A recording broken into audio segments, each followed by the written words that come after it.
আজকের এই ভিডিওটাতে আমরা আগের ভিডিওগুলোর থেকে কিছু অন্যরকম ট্রাই করব, যেটা হবে একটা রিয়েল হরর স্টোরির উপর। তো বেশি ফটর না করে চলো স্টোরিটিকে শোনানো যাক।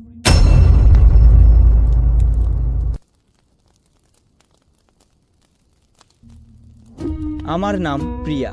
আমার তখন 11 বছর বয়স যখন আমার নাকের অপারেশন হয়েছিল। অবশ্যই আমি সেদিন হসপিটালে ছিলাম আর আমার নাকে খুবই ব্যথা করছিল এবং শ্বাস নিতে প্রচন্ড অস্বস্তি হতে থাকে। তাই আমি ঠিক করি যে কোনো এক নার্সকে ডেকে বলি, কিন্তু তখনই দেখি একটা নার্স আমার কাছে এসে বসে এবং আমাকে জিজ্ঞাসা করে যে তোমার কি শ্বাস নিতে কষ্ট হচ্ছে। তখন আমি তার দিকে অদ্ভুতভাবে তাকিয়ে বললাম হ্যাঁ।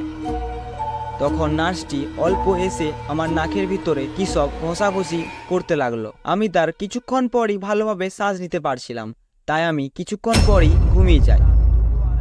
তারপর সকাল হওয়ার পর বাকি নার্সরা আমায় এসে জিজ্ঞাসা করে যে কাল রাতে কি কোনো রকমের অসুবিধা হয়েছিল।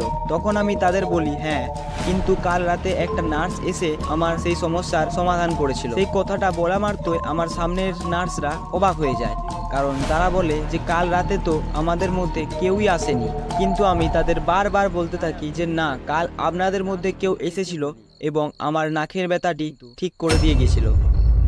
তারপর এটা শোনার পরে নার্সরা আমাকে কাল রাতে আসা নার্সটির বর্ণনা জিজ্ঞাসা করে। তারপর আমি যখন সেই নার্সটির বর্ণনা দিই, তারা তখন অবাক হয়ে যায়, কারণ তারা বলে যে কাল রাতে এই বর্ণনার কেউই ডিউটিতে থাকেনি। এই কথাটি শুনে আমি খুবই অবাক হয়ে যাই, কিন্তু তার 2-1 দিন পরেই আমার ছুটি হয়ে যায় এবং আমি বাড়ি চলে আসি।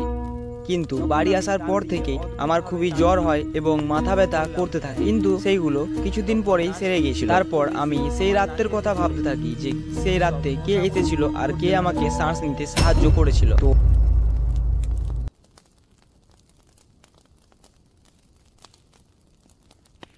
এই ছিল আজকের একটা ছোট্ট হরর স্টোরি। তোমাদের যদি ভালো লেগে থাকে তবে লাইক কমেন্ট করো, আর দেখা হচ্ছে পরের সপ্তাহে।